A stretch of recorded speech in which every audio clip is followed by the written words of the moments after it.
I'm reading today from Path to Happiness, and I'm focusing on this section called decision, which is one of the keywords for goodbye in the 7-word system, relating to the concept of conflict and how we handle conflict well. Decision. Realization leads to decision in a straightforward, courageous person. Most people are neither, and hide the truth from themselves in order to avoid facing up to the need for a difficult decision, for which they lack the courage. Courage is not easily developed at all, but what we can replace it with is faith. We lack realization either because we have insufficient information, or an inability or unwillingness to interpret it correctly. Most often, the reason we have insufficient data is that we have not looked. We are ignorant through choice. Realization is what changes this standpoint of willing ignorance. Our major excuse, how could I do anything I didn't know, disappears.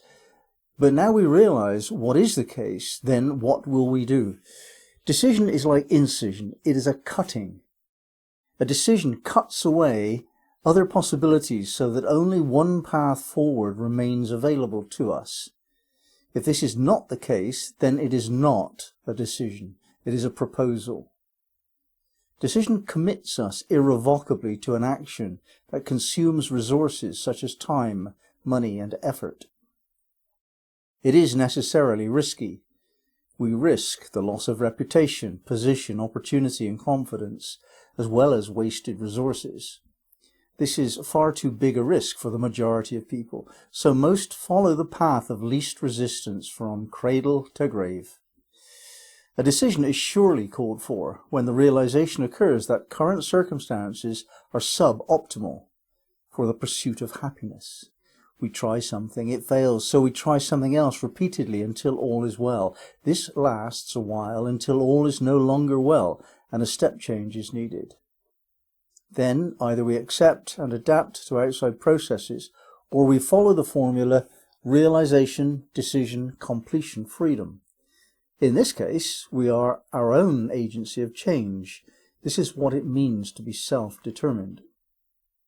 Some determinations have little consequence. They are choices we make to express our preferences and attitudes, but do not awaken any great strength of will. Other determinations are of such significance that we are shaped and defined by them. They call upon us to be authentic and strong-willed. These important questions often relate to career, marriage, having children, coping with a family, diet and health, and spiritual belief. Decisions about these things are of profound consequence. Typically, such matters shift us into a more serious way of being. They tend to be things in life that test us, challenging who we are and our ability to stay centered. Indecision as a way of being leads to a particular type of life, basically passive, and it sometimes leads us to such passivity that a distortion of self occurs. It is not at all appropriate to be constantly subject to the will of another. And so we have to find a way to make our claims on the world.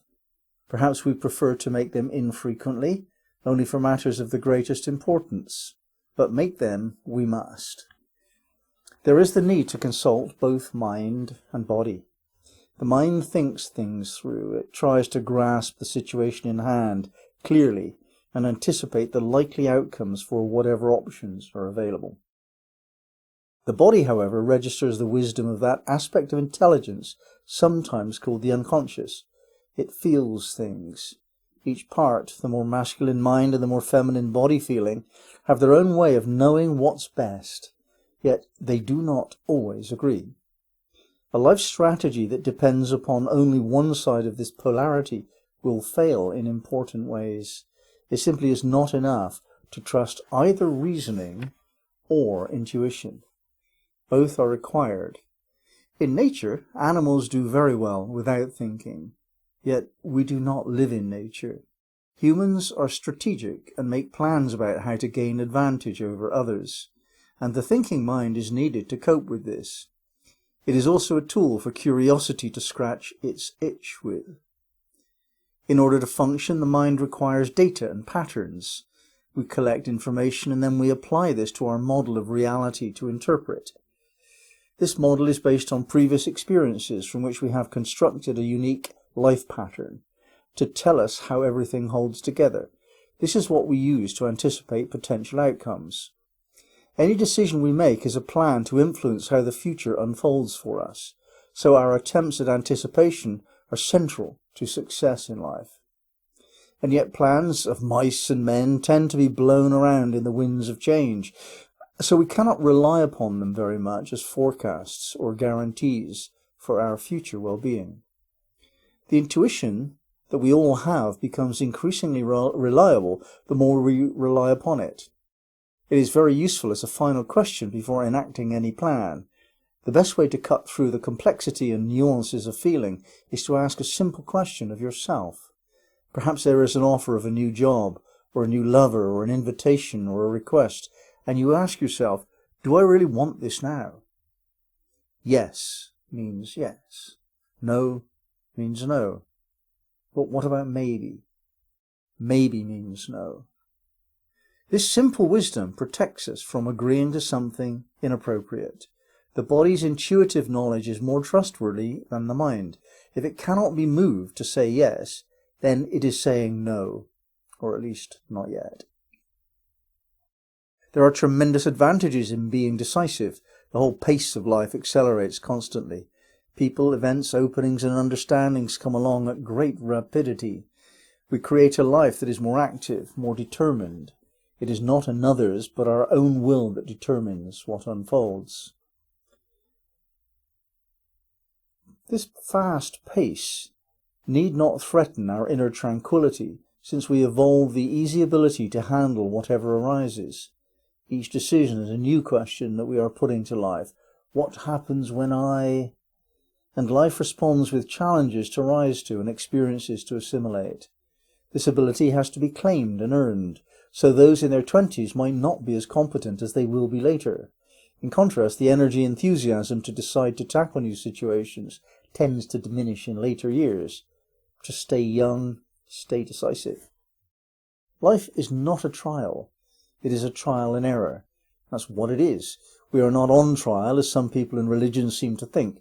We are organizing a trial on our own behalf with the specific intention of experiencing the error.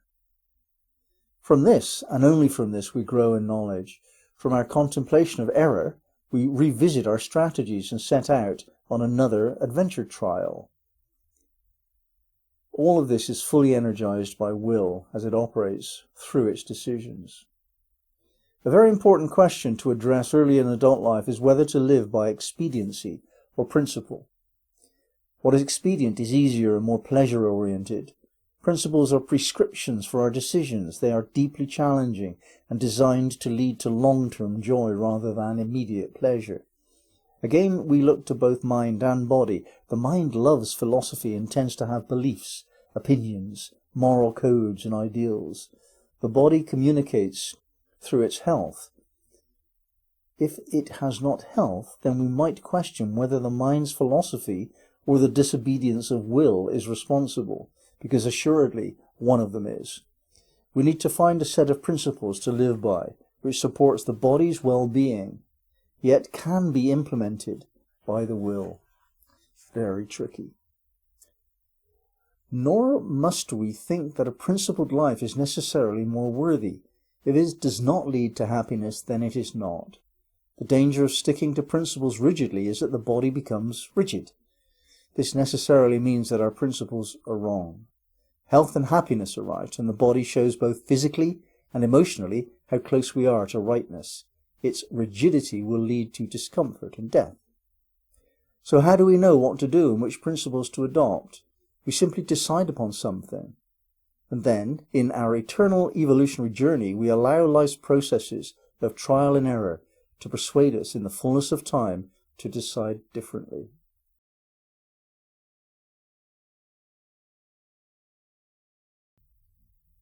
Ya Raqib, Ya Wali. Raqib, watching with real awareness, just noticing a higher dimension of acuity, and intense involvement. When we're making a decision, we have to make a change in ourselves and in the world. We have to announce that change, and that brings us to a sharper attitude of life, intense, focused, and we have to do that with awareness, because that's dangerous and it's effective, it has an effect, and so on. So we bring this heightened intensity of concentration, rakib. And this moves us towards mastery, just knowing how to do what needs to be done and doing it right every time, knowing that we can do it right. This comes from decision making.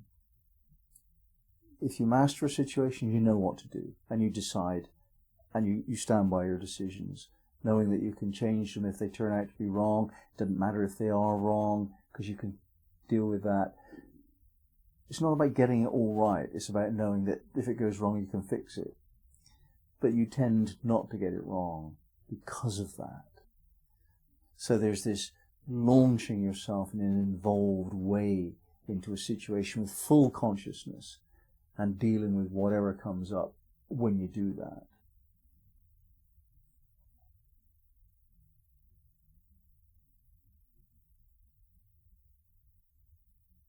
Ya Rakib, Ya Wali.